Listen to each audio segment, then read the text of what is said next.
तो प्यारे बच्चों, एक बार फिर से सभी का स्वागत है आपके अपने YouTube चैनल डियर शिक्षा में। चलिए आज प्रश्नावली 5.2 का जो क्वेश्चन नंबर 7 है उसका सॉल्यूशन हम करते हैं। आइए, प्रश्न है उस एपी का 31वां पद ज्ञात कीजिए जिसका 11वां पद 38 है और 16वां पद 73 है। तो देखिए हमको यहाँ दिया क्या है। उस एपी का हमें दिया गया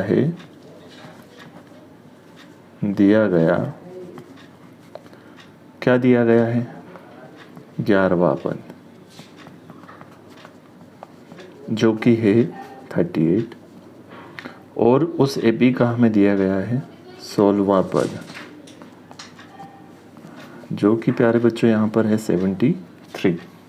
देखिए हम इस दोनों की मदद से ए और डी फाइंड करेंगे क्योंकि हमको अच्छे से पता है किसी भी समानांतर श्रेणी को ज्ञात करने के लिए उसका पद ज्ञात करने के लिए ए और डी की आवश्यकता होती है। ए यानी प्रथम पद, डी यानी उसका सारवंत। तो चलिए इन दोनों की मदद से हम ए और डी को निकालते हैं। तो हम जानते हैं 11वें पद का फॉर्मूला होता है ए प्लस 10d बराबर में 38 और 16वें पद का फॉर्मूला होता है a प्लस 15d बराबर में 73। ये हमारा समीकरण नंबर 1 और ये हमारा समीकरण नंबर 2। चलिए इसे हम विलोपन विधि द्वारा हल करेंगे ताकि हम जल्दी से इस समीकरण के a और d को निकाल पाएँ।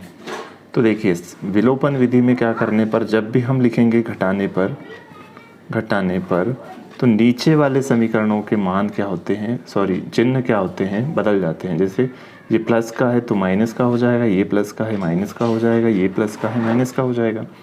तो ए प्लस का ए माइनस का कैंसिल आउट हो जाएगा।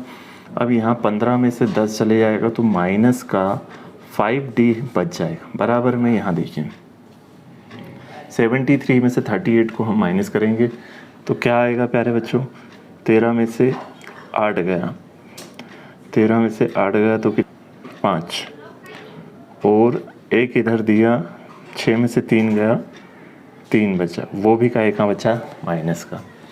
अब यहाँ देखिए हमको फाइंड करनी है डी की वैल्यू।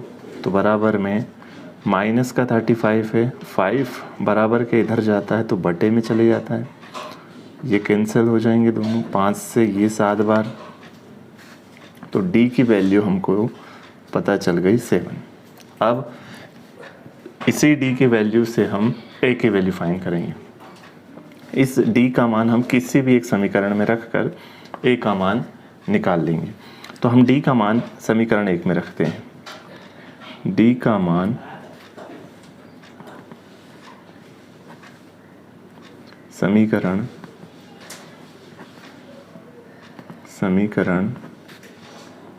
1 में रखने पर, अब डी का मान समीकरण 1 में हम रखेंगे। समीकरण 1 क्या कह रहा है, a प्लस 10d बराबर 38। अब जहाँ d रहेगा हमको 7 रखना है बस। a प्लस 10 इंटू 7 बराबर में आ गया 38। अब a प्लस 7 का पहाड़ा 10 बार बोलेंगे तो 70 आ जाएगा बराबर में 38। अब हमको a की वैल्यू फाइंड करनी है। 70 को हम बराबर के उधर भेजेंगे तो 38 और प्लस का 70 उधर जाकर माइनस का 70 बन जाएगा। तो a की वैल्यू आ जाएगी यहाँ पर 70 में से 38 को हम क्या करेंगे माइनस कर रहे हैं, 32 वो भी का माइनस का। तो देखिए यहाँ पर a की वैल्यू हमारी आ गई है 32 और d की वैल्यू भी हमने यहाँ पर निकाल ली है। अब हमको ज्ञात करना है 31वां पद। उसी श्रेणी का हमें ज्ञात करना है 31वां पद। तो होगा अतः श्रेणी का 31वां पद, हम उसका फॉर्मूला लगा देंगे जो है a प्लस 30d। a की वैल्यू माइनस का 32 प्लस 30 इंटू डी की वैल्यू हमने निकाली है 7। मल्टीप्लाई करने के बाद माइनस का 32 और प्लस का 210, दोनों को प्लस माइनस होगा यानी 210 में से 32 घटाएंगे तो 172 इसका 31वां पद आ जाएगा। तो मिलते हैं आपसे नेक्स्ट वीडियो में। थैंक्स। नए हो तो चैनल को सब्सक्राइब कर लेना, एक लाइक करना ना भूलना।